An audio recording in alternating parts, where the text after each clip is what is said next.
হ্যাঁ।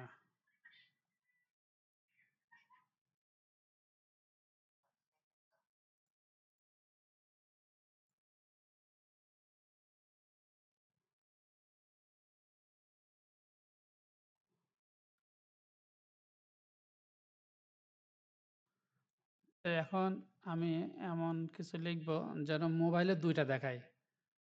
কন্ট্রোল হলে হয় না, অল্টারে দিয়ে হয়।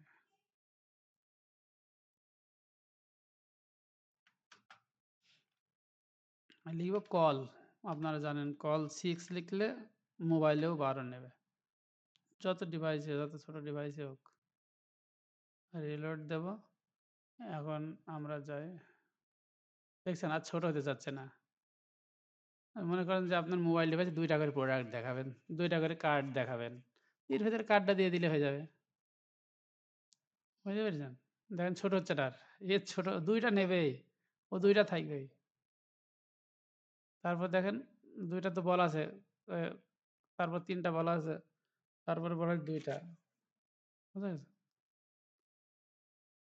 তো এই হচ্ছে কল এসএম বা কল 6 বা কল এখানে কল 6 দিয়েছি।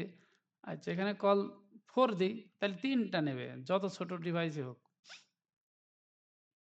আপনি চাচ্ছেন মোবাইল ডিভাইসে ৩ টা প্রোডাক্ট দেখাবেন। আ এই দেখেন আপনি চাচ্ছেন মোবাইল ডিভাইসে ৩ টা প্রোডাক্ট দেখাবেন বা প্রোডাক্ট দেখছেন? ও লেখা আপনার বের হয়ে গেলে ওর কোনো ইয়ে নাই, ওর কোনো চিন্তা নেই। কিন্তু ও আপনাকে ৩ টা দেখাবেই। এটা কি সম্ভব? দাও দেখাচ্ছে দেখছেন ৩ টা। তারপর বলা হয়েছে ২ টা যেহেতু সেজন্য ২ টা। তারপর ৩ টা বলা হয়েছে, তারপর ২ টা করে বলা হয়েছে ৬ টা। মোবাইল ডিভাইসে ৩ টা দেখাইছে। যাই হোক। এই হচ্ছে এক লাইনে যদি এতগুলা লেখা যায় তাহলে মনে করেন যে রেসপন্সিভ হয়ে গেল। আপনাকে পরবর্তীতে আর কোনো কাজ করার লাগবে না। সরি সিএসএস দিয়ে বলা লাগবে না। এখানে আবার আপনার অটোমেটিক হয়ে গেল। এখন এটা একবারে লিখবেন কিভাবে? আপনি চিন্তা করছেন যে এত বড় লেখা কিভাবে তাহলে ডট লিখবেন। কল, কল 6 দিয়ে শুরু করবেন। মোবাইল ডিভাইসে কয়টা নেবেন সেটা চিন্তা করবেন। তারপর ডট দেবেন। কল এসএম হবে। এসএম এ আপনি ৪ করে নেবেন। ডট কল এমডি দেবেন। এমডি তে কত করে? ৪ করে দেবেন। ডট কল এমডি এই এক্সেল, এলজি, এলজিতে আপনি ২ টা করে দেবেন বা ৩ টা করে দেবেন। ডট কল এক্সএল ২ টা করে দেবেন। দিয়ে ট্যাব দেবেন। আর কিছু যদি থাকে কোনো ক্লাস লেখেন যে background colour busy hyphen success তাও দেবেন। ট্যাব দেবেন চলে আসবে। এই দেখেন একটা হয়ে গেল। ডট দিতে যেতে হবে। আবার দেখেন, দেখেন কোনো জায়গায় স্পেস নেই আমার। সব ডট দিতে চলে এসেছে। এটা যদি দেওয়া যায় তাহলে আপনার ট্যাব চাপলে চলে আসবে। আর এস দিয়ে এবার দেখাই দিয়েছে, ওরা বলে দিয়েছে। ট্যাব চাপলেই চলে আসবে। এই যে এন্টার দিলাম চলে আসলো।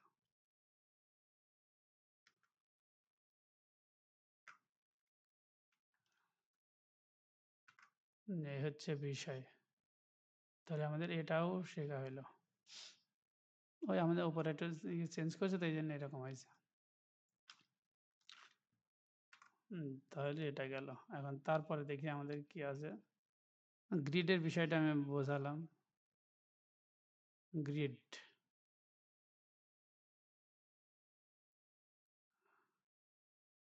এখানে গ্রিড সিস্টেমটা বোঝালাম, ঠিক আছে? এটা টেমপ্লেট ওটা কোনো বিষয় না। এগুলো বিষয় না। এখন আমি বলি আমি আরেকবার আসি স্টার্টেড। আপনাদেরকে আমি বুটস্ট্র্যাপে বস বানাইতে যাচ্ছি। তারপর সিএসএস আপনারা নিজেরাই প্র্যাকটিস করলে এই যে এখানে আপনি বুটস্ট্র্যাপ শিখলেন। এখানে সিএসএস দিলে সিএসএস এর বস হয়ে যাবেন। সিএসএস 3 এখন আমরা যেটা শিখি CSS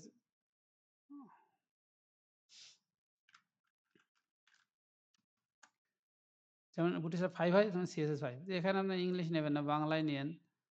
Bangla tutorial, Bangla CSS web development, CSS web development ৩২ টা ভিডিও আছে, ৪৫ টা ভিডিও আছে, ৪৪ টা ভিডিও আছে, ১৬০ টা ভিডিও আছে। না এখানে আরো অনেক কিছু বলছে। সিএসএস অবশ্যই থাকবে। আর সিএসএস এর এখানে ৫৩ 53 তারপর ২৭ টা ভিডিও আছে। এটা একবারে ১০ ঘন্টার মধ্যে হয়তো ওয়েব ডিজাইন ডেভেলপমেন্ট শেখাচ্ছে। হ্যাঁ, ওটা complete CSS tutorial for beginners. এটা আপনার এখানে ১০ ঘন্টার মধ্যে শেখাইছে। তারপর এইগুলা আপনার দেখতে হবে। আপনাকে এই যে নতুন প্রথম থেকে আসতে হবে। ১ম এই যে ৩২ যেকোনো একটা টিউটোরিয়াল শেষ করলেই আপনি মোটামুটি 50% বা 60% আপনার নলেজ চলে আসবে। পরবর্তীতে আপনি সার্চ দিতে শিখে যাবেন। যেমন একটা কোডকে কিভাবে যেমন আমি মনে করেন আমি আপনাদেরকে একটা জিনিস দেখাই। কিভাবে সার্চ দিতে হয়, খুঁজতে হয়। কিভাবে খুঁজতে হয় কোড সমাধান। মনে করেন আমি একটা মাই মাই বক্স, বক্স লিখলাম। তারপরে মাই হ্যাঁ, বক্স 1 তারপরে লিখলাম is 1 টি রাজু, রাজু লিখলাম। আর এই যে রাজু, রাজু লেখার পর এইটাতে আমি ব্যাকগ্রাউন্ড দিতে পারি বিজি ডেঞ্জার, ঠিক আছে? এটা দিতে পারি। আর দিতে পারি কি স্টাইল দিয়ে স্টাইল স্টাইল উইথ 100 px এটার একটা আউটপুট আসবে।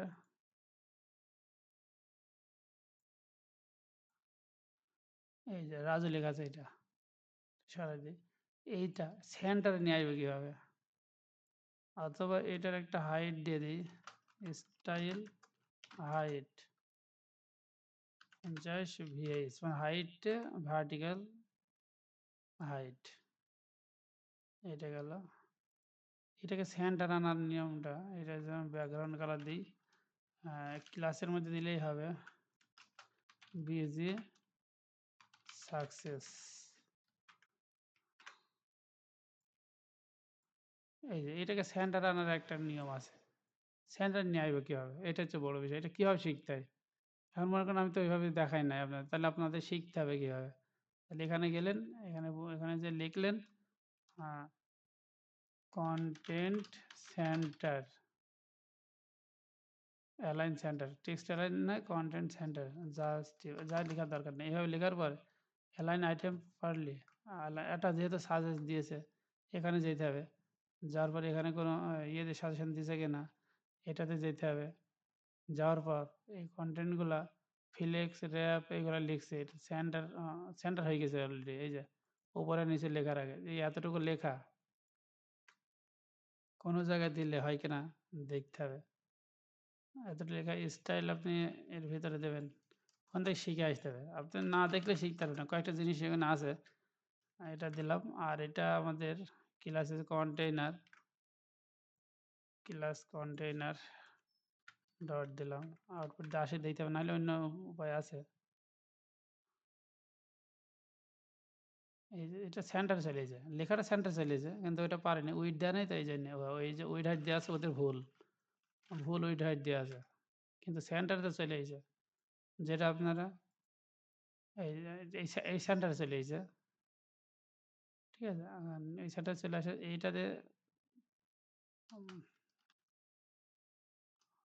মাই সেন্টার এই মাই সেন্টার ক্লাসটা এই জায়গাতে যদি আমি স্টাইলটা বসাতাম তাহলে হয় কি দেখি তাহলে হয়ে যাওয়ার কথা। আর একটা কারণ আছে এটা উইডথ দিলে হয়ে যাবে। এটা উইডথ হাইট নেই তো এইজন্য হয়ে যাবে না। হয় না। হাইট 50 ভিএইচ আর উইডথ 100% তাহলে উইডথ 100% আমি দেখাচ্ছি চিন্তা করার দরকার নেই। এই সেন্টারে চলে এসেছে। যে তারপরে align item centre, align item centre, justify content centre. এই কথাগুলো লেখার পরে এই যে সেন্টার চলে আসলো। এখন আমি ভালো করে দেখাই ৫ মিনিটের মধ্যে দেখাচ্ছি। দেখেন আমি কিছু রাখবো না। আমি আপনাদের বোঝাচ্ছি যে ওটা তো আমি দেখে এলাম শিখে আসার জন্যে। এবার আমি আপনাদের শেখাই। এখন আপনি দেখেন এখানে একটা ক্লাস নিলাম। এই ক্লাসটা বসালাম। আর নিচে আমার একটা বক্স আছে। এই এই সেন্টারকে আমি বলব যে এখানে যে লেখাটা আছে সেটা সেন্টারে চলে যেতে। এই বক্সকে বলব। এই বক্সকে যখন বলব যে তার ভিতরে তার পেটের ভিতরে যারা আছে তার পেটের ভিতরে যারা আছে তারা সবাই সেন্টারে যাও। কিন্তু যে মাই সেন্টারকে যখন আমি বলব যে আমার পেটের ভিতরে যারা আছে তারা সেন্টারে যাও। তাহলে তাকে তো ফুল উইড হইতে হবে। যাকে সেন্টারে আসতে বলব মানে আমি যদি আমার আ আমার পেটে বা আমার রুমে বা আমার বাসায় যদি একজনকে রাখতে চাই, তাহলে আমার বাসাটা অনেক বড় হয়ে যাবে। মানে আমার বাসার এরিয়া থাকতে হবে একটা। এইজন্য একে যদি আমি যতটুকু এরিয়া দেবো, ততটুকুর মধ্যেই থাকবে, সেন্টার হবে। আমি যদি বলি উইডথ ২০০ পিক্সেল, তাহলে ২০০ পিক্সেল মাঝখানে থাকবে। আমি যদি বলি ১০০% মানে সম্পূর্ণ কভার করে নেবে আমার ডকুমেন্টটা, মানে পুরা পেজটা উইডথ কমপ্লিট করে নেবে। তখন আবার কমপ্লিট এর মধ্যে থাকবে উইডথ উইথ ১০০% মানে সম্পূর্ণ আবার জায়গাটা নিয়ে নিল। এবার হাইটও দেখাইতে হবে। আমার বাড়ি শুধু উইথ থাকলে হবে না। আমার বাসায় তো আবার হাইটও থাকতে হবে, যেখানে একজন বসতে পারবে। সেইজন্য হাইটটাও আমাকে ৫০ ভিএইচ দিলাম। মানে ৫০ ভিএইচ মানে আমি এখন যেটা দেখতে পাচ্ছি স্ক্রিনটা তার অর্ধেক। হ্যাঁ? আবার যে অর্ধেক। আর ১০০ দিলে সম্পূর্ণটা। ১০০ দিলে আমি যতটুকু দেখতে পাই আমার উইন্ডোতে, এখানে যতটুকু সাদা দেখতে পাচ্ছি ততটুকু। ঠিক আছে? এটা দেখার জন্যে বোঝার জন্য ব্যাকগ্রাউন্ড কালার দিলাম। আ ব্যাকগ্রাউন্ড কালার রেড দিলাম। তাইলে আপনি বুঝবেন যে ১০০ আসলে কতটুকু। আর এখানে এর আগে যে সাকসেস-মাকসেস ছিল এগুলো তুলে দেই। এগুলো আমাদের লাগবে না আর। আমরা নিজে কাস্টম করে নিজে বোঝাই করছি। ঠিক আছে? এগুলা হ্যাঁ, ডেঞ্জার থাক। রেড আর ডেঞ্জার আলাদা। রিলোড দেই। এইটা হচ্ছে ১০০ দেখছেন? এটা ১০০ মানে আমি যতটুকু দেখতে পাচ্ছি ততটুকুই। আর এই যে ডেঞ্জারের ভিতরে আমার রাজু লেখাটা আছে। ওই রাজু লেখাটা সহ এতটুকু আমার সেন্টারে চলে আসবে। একে বলবো, মাই সেন্টারকে বলবো আমার পেটের ভিতরে যারা আছে তারা সেন্টারে চলে আয়। তা সেন্টারে যখন ওকে আসতে বলব তো আমার হাইট ওই মানে উইডথ থেকে আমার সেন্টার একরকম হবে। আর হাইট থেকেও তো একটা সেন্টারে থাকবে, তাই না? এই হাইট থেকে আমার উপর আর নিচ থেকে একটা সেন্টার আসবে। এইজন্য আমার হাইটটা আমাকে দেখায় দিতে হবে যে আসলে হাইট কতটুকু। হাইটটা যদি আমি বলতে পারি যে আমার হাইট এত পিক্সেল আর উইডথ এত পিক্সেল, যখন আমি জানাই দেব যে মাই সেন্টারকে বলব আমার উইডথ আর হাইট এত, যখন জানাই দিতে পারব তখন এই সেন্টারে যাওয়ার উপযুক্ত হবে। কিন্তু যাবে না, উপযুক্ত হবে। তখন আরো কিছু কাজ দিতে হবে। উপযুক্ত হবে ডিসপ্লে ফ্লেক্স দিতে হবে, ফ্লেক্স। তারপর জাস্টিফাই কনটেন্ট সেন্টার দিতে হবে। কনটেন্ট সেন্টার দিতে হবে। অ্যালাইন আইটেম সেন্টার দিতে হবে। তাহলে সেন্টারে যাওয়ার সম্ভাবনা হয়ে যাবে। সেন্টারে চলে যায়। এটা কিন্তু আমি আগে সিএসএস আপনাদের শেখাই নাই। কেন জানেন? এই যে পুরা জিনিসটা আপনারা এখন বুঝতে পারবেন না। ঠিক আছে? এখন আপনারা বুঝতে পারবেন, তখন বুঝতে পারতেন না। এইজন্য বলছি সিএসএস টিউটোরিয়াল যেভাবে বলেছি এইভাবে আপনাদের শিখতে হবে। আপনারা ১ম এ HTML এর বস আছেন। আমি জানি আপনারা HTML অনেক ভালোভাবে ধৈর্য সহকারে শিখছিলেন। আপনারা এক নিয়ত করেন যে আর ২ দিন সময় দেব। কারো সাথে কোনো কথা বলব না। চোখ বন্ধ করে ২ দিন HTML টা শিখব। ২ দিনের মধ্যে HTML এ আমাকে যে কেউ প্রশ্ন করতে পারে। এরকম প্রিপারেশন নেন, রুটিন করেন। দেখেন তারপরে কি হয়। তারপর ওটা বাদ দিয়ে আপনি CSS এর নিয়ত করেন যে আমি ৫ দিন ৫ থেকে ৭ দিন, ৭ দিন ধরেন আপনাদের জন্য। ৭ দিন আমি কারো সাথে কোনো কিছু বলব না যতক্ষণ পর্যন্ত আমি ৭ দিনের মধ্যে এর আ বস না হইতে পারি, এর টিচার না হইতে পারে।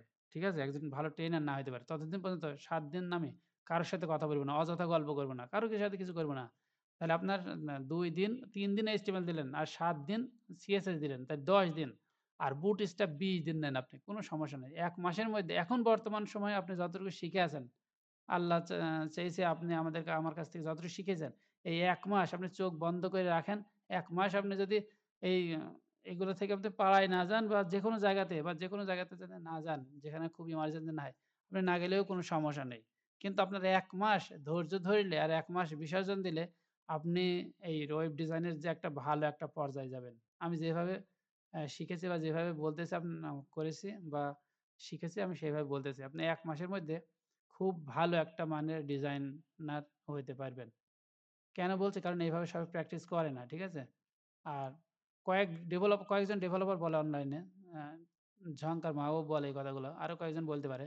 তো এই কথাগুলো শুনলে আপনাদের স্পিড আরো বাড়বে। আমি যেভাবে বলছি ২-১ জন ছাড়া কেউ বলে না। ঠিক আছে? ১ মাস সময় থাকলে আপনারা নিজে থেকে রুটিন কাটেন যে ১ মাসের মধ্যে বস হয়ে যাবেন। আমি তো বলছি CSS এর অনেক কিছু বলি নাই, শুধুমাত্র আ বিগিনার এর সময় আপনি অন্যগুলো বুঝবেন না। কিন্তু আজকে একটা বললাম। এরকম আরো আছে, সেগুলো আমি পরে মাঝে, মাঝে বলে দেব। এখন আমরা বুটস্ট্র্যাপ আমি যে ডিজাইনটা শিখাইতেছি, হ্যাঁ? কপি করে এইগুলাই আপনারা প্র্যাকটিস করবেন। ঠিক আছে? এইগুলাই আমরা প্র্যাকটিস করবেন। ঠিক আছে? এইগুলাই আপনাদের প্র্যাকটিস থাকবে। এই দেখেন কার্ড কপি করে নিয়ে যাবেন। কোনো বিষয় আছে বলেন? আপনার শিখে গেলে তো আর কোনো ইয়ে নাই। লিস্ট গ্রুপ আপনার যদি কখনো কোনো ওয়েবসাইটে এরকম লিস্ট প্রয়োজন হয় এখান থেকে নিয়ে নেবেন। আসলে চেহারাগুলো দেখার জন্য আপনাদের এখানে আসতে হয়। ঠিক আছে? ক্যারোজেল, স্লাইডার এটা চোখ বন্ধ করে আপনি জানেন যে আমার স্লাইডার লাগে একটা ওয়েবসাইট। দেখেন আমরা ওয়েবসাইট বানালেও ১ম এ একটা স্লাইডার থাকেই। যেকোনো একটা ওয়েবসাইট বানালে একটা স্লাইডার থাকেই। সো এখানে আপনাদের একটা ওয়েবসাইটের একটা স্লাইডার লাগে। আর যা আছে এখানে সবকিছু নেবেন টুকটুক করে। তাহলে ওয়েবসাইট বানানো সহজ। আপনাকে আগে শিখতে হবে। সবগুলো শিখে আপনার কমপ্লিট করে দেবে। আপনি নিয়ত করেন যে আপনি আগে HTML টা করেন, তারপর CSS টা করেন। HTML আপনার তো জানা আছে, আপনার CSS টা ধরেন, HTML বাদ দিয়ে। তারপর বুটস্ট্র্যাপ টা ধরেন। আর ২-১ দিন করব। আমি প্রজেক্ট দিয়েছিলাম একটা। ওই লিঙ্কটা সবার দেখেন যে আছে, হ্যাঁ? ওই লিঙ্কটা আপনারা সবাই প্র্যাকটিস করেন।